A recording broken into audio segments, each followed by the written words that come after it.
День за днем мы следим за развитиями событий в республике и за ее пределами. Подводя итоги этой недели, я и мои коллеги расскажем о самых заметных новостях. В эфире программа «Якутия. День за днем». В студии Петр Васильев. Здравствуйте. Коротко о темах выпуска. Владимир Путин встретился с экипажем танка «Алеша» сразу после вручения им звезд Героев России. Среди членов экипажа двое якутян. Строительство домов, школы, нового аэропорта. Глава Якутии с рабочим визитом посетил Нерюнгринский район. Уникальный случай. Впервые на чемпионат мира в Узбекистан от Якутии пойдут 3 представителя одной семьи.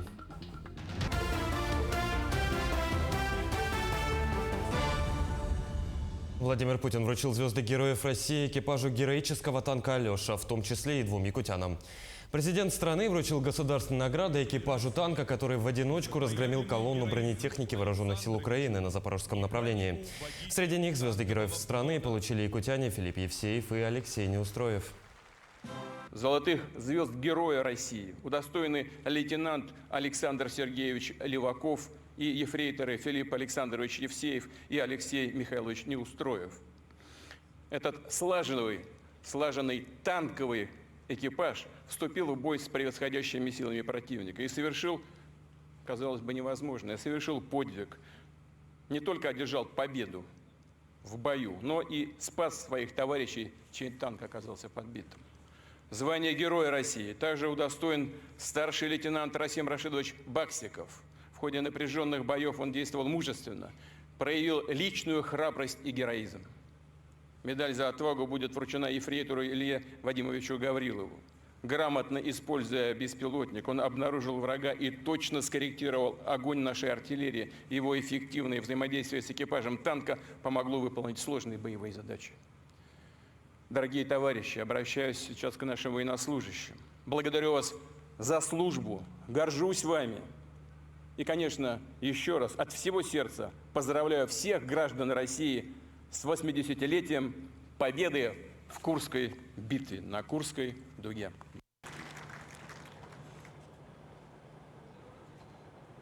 Товарищ Верховный Главнокомандующий, разрешите выразить признательность лично вам, руководству Министерства обороны, от всего нашего личного танкового экипажа за такую высшую оценку за нашу боевую работу.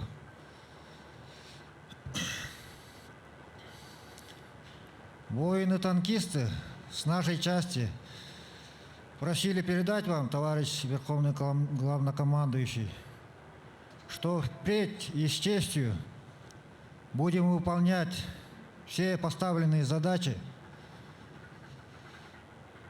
и сделаем все для защиты нашей Родины.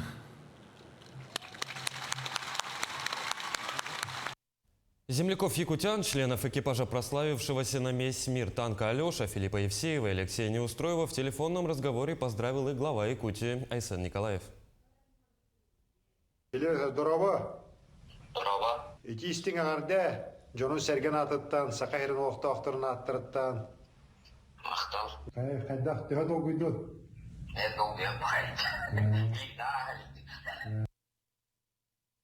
После церемонии в Курской области и награждения бойцов пригласили в Кремль пообщаться с президентом страны Владимиром Путиным. С подробностями Максим Кардозу.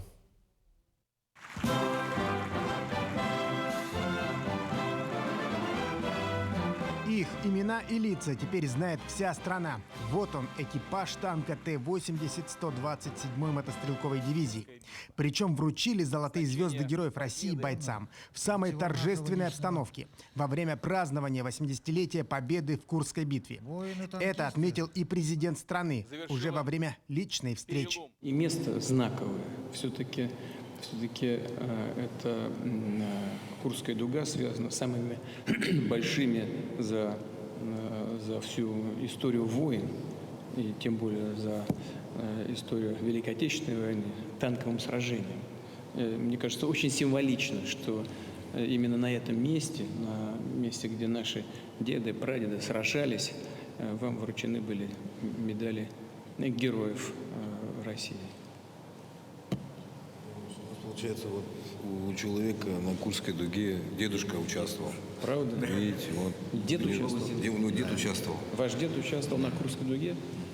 Здорово. Вот это и есть связь поколений, это и есть наш генетический код защиты Отечества. Глава государства и верховный главнокомандующий интересовался деталями того уже знаменитого сражения, в ходе которого наши бойцы уничтожили 8 танков и бронемашин противника и под вражеским огнем спасли своих сослуживцев. И во время награждения слово от экипажа сказал именно наводчик-оператор, ефрейтор Алексей Неустроев, уроженец Ус-Алданского района. Товарищ верховный главнокомандующий, разрешите выразить признательность лично вам, руководству Министерства обороны, от всего нашего личного танкового экипажа за такую высшую оценку за нашу боевую работу. В первые минуты боя Алексей точной наводкой уничтожил оба вражеских танка. Его меткость и твердость духа отмечает командир экипажа, сравнивая нашего земляка со знаменитыми якутскими снайперами времен Великой Отечественной войны. Вот Леха вот и доказал, что он снайпер с танка стреляет. Леха, получается, за это время, он, получается, прежде всего, он грамотный человек, он просто-напросто, спец. Вы сами прекрасно видели бой. Что не выстрел, танк. Получается, 2 выстрела, 2 танка сразу ушли. Потом дальше больше получается. 3 заезда сделали, все полностью разбили, развернулись, ушли. В Москве герои встречались с земляками. Всем бойцам вручили памятные подарки, а они поделились своими впечатлениями и рассказали секрет имени танка Алеша.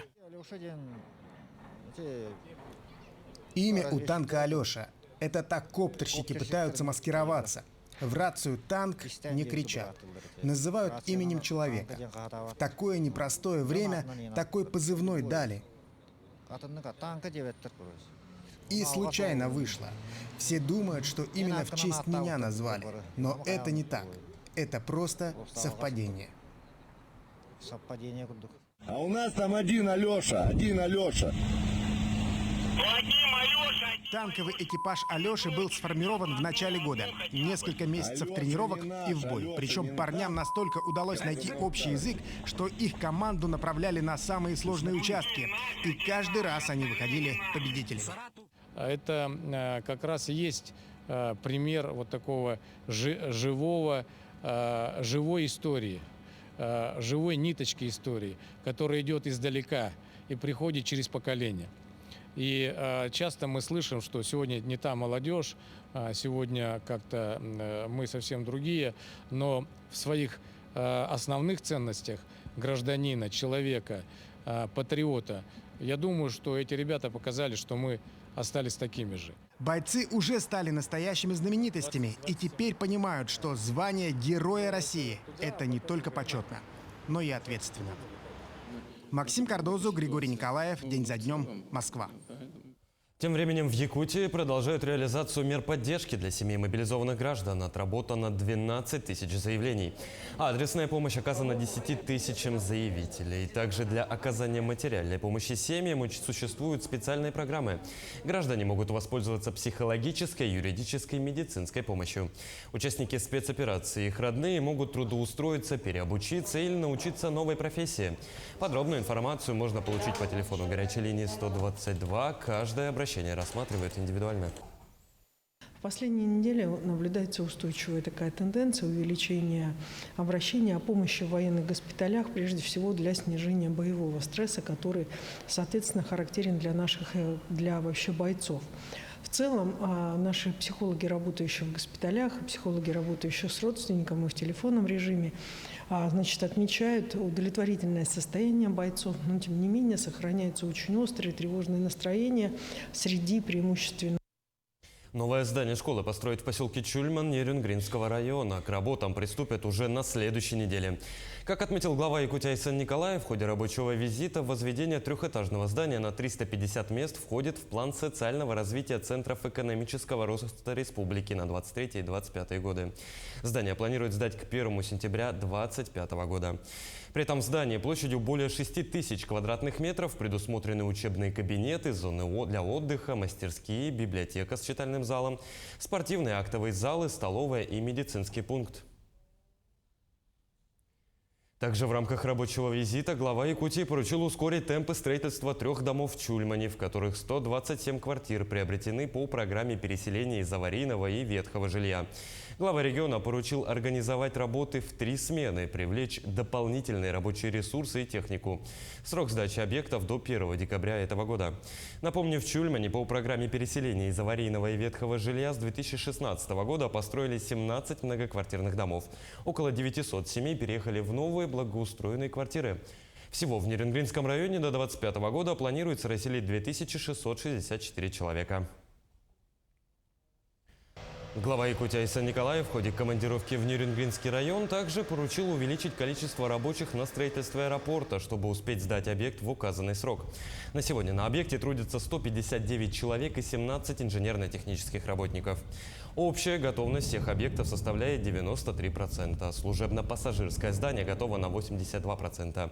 Сейчас ведется внутренняя отделка помещений, благоустраивается территория. Ввести аэропорт планируют до конца текущего года. Отмечу, что с вводом нового здания пропускная способность аэропорта возрастет в 3 раза. Перейдем к другим темам. Режим чрезвычайной ситуации в лесах межрегионального характера отменили на территории республики и Хабаровского края. В настоящее время в Якутии действует более 10 лесных пожаров на площади 26 790 гектаров. При этом 5 пожаров на площади 7 000 гектаров уже локализованы и в ближайшие сутки будут ликвидированы. На сегодняшний день в тушении участвует более 400 человек. Пик пожароопасного сезона пройден. Пользуясь случаем, хочу поблагодарить всех участников, которые работали в этом непростом деле тушения лесных пожаров. Прежде всего, хочу выразить признательность нашим муниципальным образованиям. В общей сложности на тушение пожаров они более 1000 людей выводили. Большая благодарность, конечно, парашютным десантникам, работникам Федеральной авиалесохраны и авиабаз. Продолжим подводить итоги минувшей недели после небольшой паузы. Оставайтесь с нами.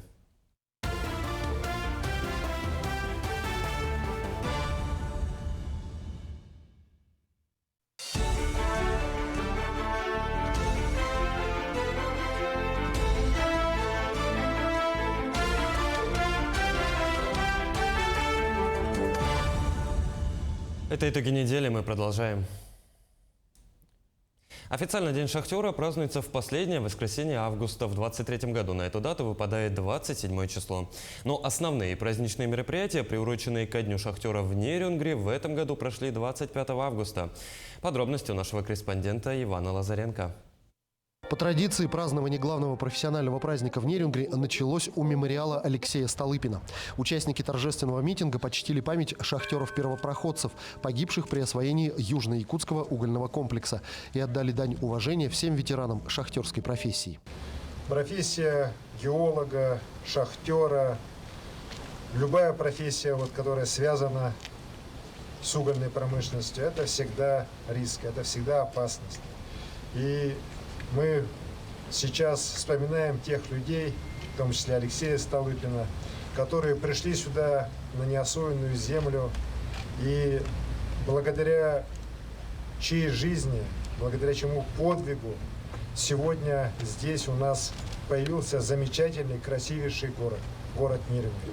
От мемориала праздничный кортеж проследовал по центральным улицам города к Центру культуры и духовности, где прошло торжественное собрание с вручением наград заслуженным работникам угледобывающей промышленности Нерюнгринского района.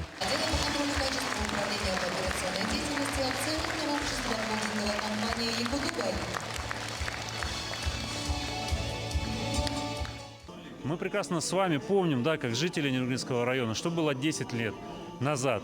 То есть, когда мы думали, разве мы говорили о перспективах Нерюнгри? Нет, говорилось совсем о другом. За эти 10 лет у нас произошел 4-кратный рост по объемам добычи угля. Вот у нас сейчас ориентир, чтобы войти в 2024 год, имея 40 миллионов тонн на гора. Где какой регион, какой район может похвастаться такой динамикой? Торжества в честь Дня шахтера завершились праздничным патриотическим концертом с участием творческих коллективов Нерюнгринского района и звезды российской эстрады Александра Маршала. Если пошли дожди, то мы не на земле.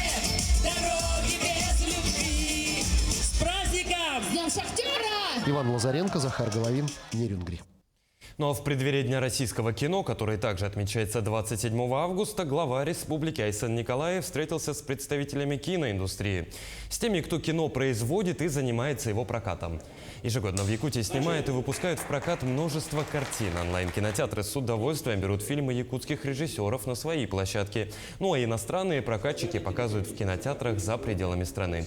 В ближайшее время в Якутске откроют кинопавильон полного цикла, который позволит не только снимать кино, но также и осуществлять весь постпродакшн. Ну а на встрече говорили о проблемах киноиндустрии и методах их решения.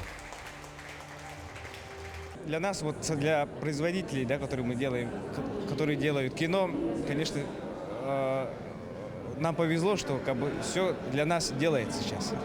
Условия создаются. И это все для нас дает какие-то ответственность, да, для будущего нашего якутского кино. Кино возвращается в села. В 15 сельских поселениях республики на этой неделе открылись современные кинозалы. Их всех объединяет система проката «Экстрасинема», которую также разработали в Якутии. Как прошел запуск кинозала в селе Булгунихтах Хангаласского района, расскажет Виолетта Засимова. Все 15 кинозалов запустили в работу одновременно по видеосвязи. На символическую кнопку нажали глава региона Айсен Николаев и генеральный директор компании «Экстрасинема» Петр Черяев.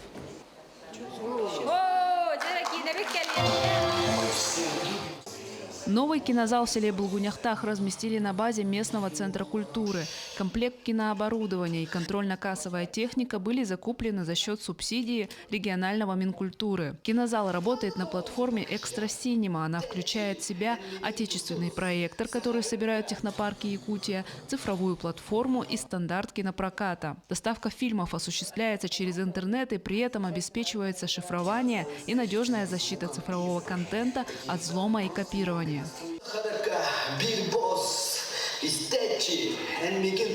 В новом кинозале сельчанам первым показали якутский фильм «Бүгүн былыр». Сейчас разрабатывается расписание еженедельных кинопоказов. Мы планируем 3 киносеанса. Например, для взрослого населения в рабочие дни им удобнее, поэтому среда и четверг по вечерам для взрослого населения, а по субботам для детей и молодежи. Одной из первых возможностей современного кинозала оценила жительница села и женщина-киномеханик со стажем более 30 лет Геокла Петрова. Качество, конечно, не то, что у нас. У нас и оборваться могло пленка. Все, пиши, пропало, тогда сиди, ремонтируй. И аппарат может подводить. Сейчас звук очень ясный. Фильмы яркие, цветные все. Любо-дорого сейчас. Наверное, работать. На сегодняшний день в Якутии насчитывается 25 кинозалов, работающих на платформе «Экстрасинема». 26 августа, в День кино, к этому количеству добавятся еще 2 кинозала – в Жарханском национальном наследии Алекминского улуса и Чукарском наследии Нюрбинского улуса. Виолетта Засимова, Федор Тарасов, Хангаласский улус. Каждый день жители республики становятся жертвами дистанционных мошенников. За последние 7 месяцев аферисты украли у якутян более 300 миллионов рублей. При этом с каждым разом уловки преступников становятся более изощренными, а определить их схемы становится труднее. О самых распространенных и новых стратегиях мошенников расскажет Марфирина Алексеева. С начала текущего года жертвами телефонных мошенников в Якутии стало более 1000 человек. Только за прошедшие сутки аферисты похитили у 3 жителей республики свыше 2 миллионов рублей. Самые распространенные схемы хищения денег производятся путем кибератак и через телефонные звонки. Мошенники чаще всего представляются сотрудниками правоохранительных органов, службы безопасности, банка и финансовых организаций, которые предлагают быстрое обогащение. Сотрудники банка не звонят. Звонят только мошенники. Если вам позвонили с банка, необходимо положить трубку, взять свою банковскую карту. На обороте там написана горячая линия банка. Перезвонить и спросить, действительно ли сотрудники банка вам позвонили. Вторая распространенная схема – это мошенничество через сайты объявлений, когда злоумышленник выступает в роли продавца или покупателя. Человек выставляет на продажу шубу. И ему звонят и говорят, что они находятся в другом районе, допустим, в Амгинском. То, что не могут приехать, и курьера через Яндекс.Такси. Типа безопасная сделка в Юле есть. И вот просят перевести деньги. Ну, либо чтобы на счете у них была определенная сумма денег. Скажем, шубу продают за 20 тысяч и говорят, должна быть 20 тысяч на вашем счете. И все. Но в первую очередь надо понимать то, что никто никогда не купит, не посмотрев ваш товар. Новая стратегия хищения через взлом страниц в социальных сетях. Мошенник пишет всем друзьям сообщения с просьбой занять деньги под различными предлогами. Например, чаще всего встречаются такие: заболел родственник, не хватает денег на срочную покупку. Бывает то, что по ссылкам человек переходит, взламывают в WhatsApp и направляют всем контактам. Мне нужны деньги, помоги мне. И люди переводят. Из-за этого попрошу, чтобы во время перевода смотрели в онлайн-банках, выходит, кому вы переводите. Действительно ли это фамилия, имя, отчество человека, которому вы хотите перевести. Если там фамилия другая, надо положить телефон, созвониться с вашим знакомым, действительно ли он нуждается в вашей помощи. Часто используемая, при этом очень действенная сегодня в Якутии схема – это дистанционное приобретение автомобильной техники. То есть говорят то, что вот на аукционе висит автомобиль, мы его растаможим и предоставим вам. Вы приедете там в Приморье, заберете автомобиль, говорят перечислить денежные средства на какой-то счет, в итоге автомобиль не поставляется. Из свежих уголовное дело находится в отношении мошенников, которые вот занимались непосредственно мошенничеством с использованием того, что вот будут поставлять автомобили из Кореи и из Японии. Там сумма ущерба составляет более 50 миллионов рублей. Это только по данному уголовному делу. И по этому уголовному делу всего задержаны 6 лиц. К сожалению, организаторы у нас находятся в бегах за пределами Российской Федерации. Для того, чтобы защитить себя и свои данные, эксперты рекомендуют в первую очередь не переходить по подозрительным ссылкам и не вводить на сомнительных сайтах свои личные данные и данные карт. Если поступил подозрительный звонок или сообщение, нужно прекратить диалог и позвонить по номеру 102 или 112. Марферина Алексеева, Артем Алексеев, Якутск. Подготовить любимый город к юбилею. Продолжается благоустройство Алдана к празднованию столетия. На финишную прямую вышел самый масштабный проект – реконструкция улицы Дзержинского. Подробности расскажет Руслан Павлов. 1300 метров – такова протяженность одной из старейших улиц города Алдана имени Феликса Дзержинского. На ее реконструкцию, а это укрепление дорожного полотна, укладка твердого покрытия, тротуары, канавы, подъезды и переходы, понадобилось 2,5 месяца, что по меркам строителей, очень сжатые сроки. Подрядчик проекта вышел на финишную прямую и завершает строительство. На сегодняшний день асфальтобетонное покрытие двухслойное уложено, лотки водосливные выполнены, верхняя часть канализационных колодцев также сделана. На сегодняшний день остается укладка бордюрного камня под тротуары и укладка асфальтобетонного покрытия на тротуарах. Остальные работы все сделаны, я думаю, что мы в сроки уложимся. Стоит отметить, что в процессе реконструкции увеличились объемы работ. Генподрядчик взял на себя исполнение обустройства канализационных люков, иначе невозможно было бы продвигаться по укладке дорожного полотна. Зато некоторые предприниматели, имеющие торговые точки на улице Дзержинского, отказались благоустраивать территории своих магазинов. Улица Дзержинская.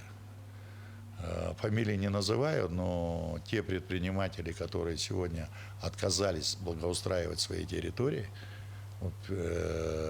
прикрываясь указом главы, то есть президента Российской Федерации, что они находят на их проверке на введенном моратории, да. Но вам не стыдно перед жителями города, когда в вашу грязную территорию будут приезжать люди и покупать товар? Я надеюсь, что люди не поедут в ваши магазины и не будут покупать у вас ничего. Если вы за свои высокие цены не нашли деньги на благоустройство своих территорий. Срок сдачи объекта под ключ 31 августа. Впрочем, водители автотранспорта уже оценили разницу между было и стало. Руслан Павлов, Сергей Шипачев, Алдан. С 7 по 10 сентября сильнейшие масс-рестлеры мира соберутся в Узбекистане, в городе Хива, где пройдет 5-й чемпионат мира по масс-рестлингу.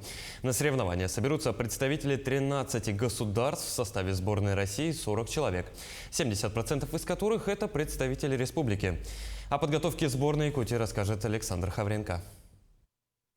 На чемпионат отбираются сильнейшие атлеты, показавшие лучшие результаты на республиканских и российских соревнованиях. Впервые в истории масс-рестлинга на одном чемпионате мира выступят 3 представителя одной спортивной династии. Среди ветеранов выйдет Анатолий Баишев, среди мужчин-тяжеловесов его сын Егор, и в составе женской сборной в Узбекистан поедет дочь Анатолия Татьяна Баишева. Но и кроме династии Баишевых звездных масс-рестлеров в составе нашей сборной хватает. Из Якутии-то у нас все такие именитые. Дмитрий Савин, например, он чемпион мира 22 года. Наталья Черноградская, чемпионка мира. Ирина Северюк, чемпионка мира. Так. И вот и чемпионы России многократные. Ануфриев Семен есть, чемпион мира прошлого года. После многолетнего перерыва на международный турнир отобралась и Марина Федоренко. Теперь уже в новой для себя категории «Женщины-ветераны».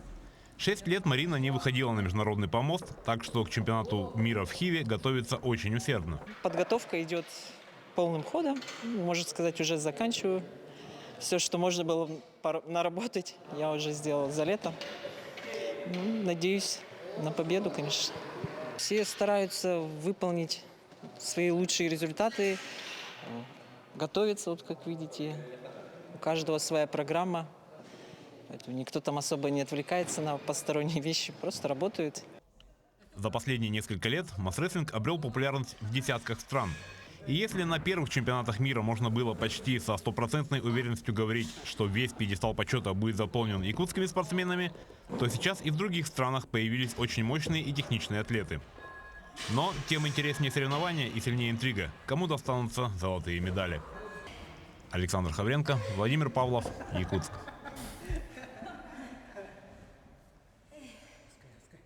Такой запомнится минувшая неделя глазами наших корреспондентов. Вы смотрели итоговую программу «Якутия. День за днем».